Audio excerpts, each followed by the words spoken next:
Both readings that we just heard speak about reconciliation.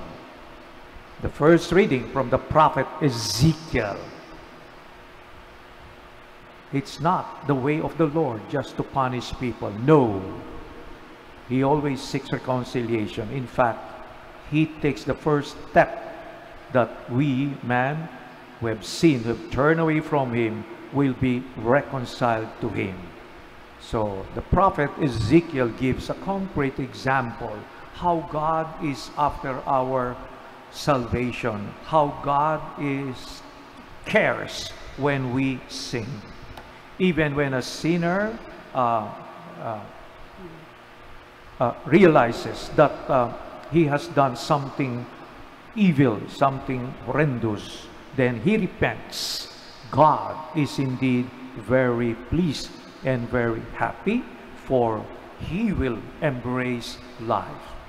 And yet, if a virtuous person turns away from his way of life and embraces evil and do what is displeasing to God, he will be heading towards death. So here we can see how God is always after us to be reconciled to Him. It's not His will that we get punished, we get separated. We will be in a miserable condition, but He is all out to win us back.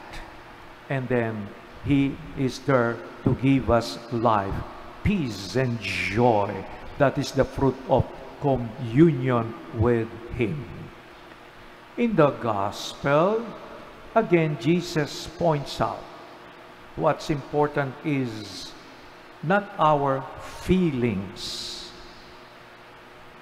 We accept responsibility for our actions. Sometimes we blame other people. Sometimes we blame situations for enabling us to act in such a way that we sin. And yet Jesus reminds us that we have to accept responsibility for our actions. Sometimes we hear people say, I was angry, and they think that to be angry is sin. No. To be angry is sometimes spontaneous. Somebody hurts you, you get angry. But then, what do you do after that? Within us, there is that feeling of getting even. To articulate that feeling concretely in inappropriate action, that is what is wrong.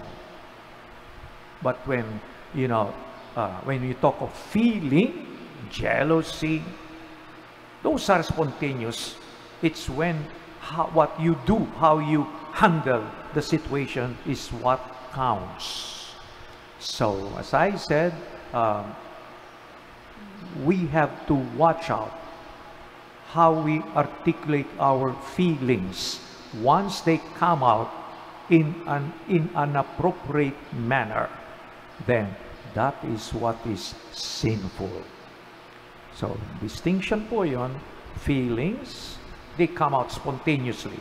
And yet, what we do with those is what counts, because we are responsible for our actions. We cannot point to others and blame them for our actions. So during this season of Lent, it's a period of discipline, assessing ourselves, how we react. Let us remember that we are icons. What is an icon? It's a symbol. It is a sign that reflects a certain reality. We are icons of God. We are symbol of His holiness, humility, of His goodness, of His desire to be in communion with others. So that's what should dominate our life. Not jealousy, not anger, not blaming people, but appreciating the goodness of God and seeing how we mirror, how we reflect His goodness. Remember, you are an icon of God. You were created in His image and likeness. And so it's but fitting that we reflect, we manifest in our day-to-day life behavior the goodness of God.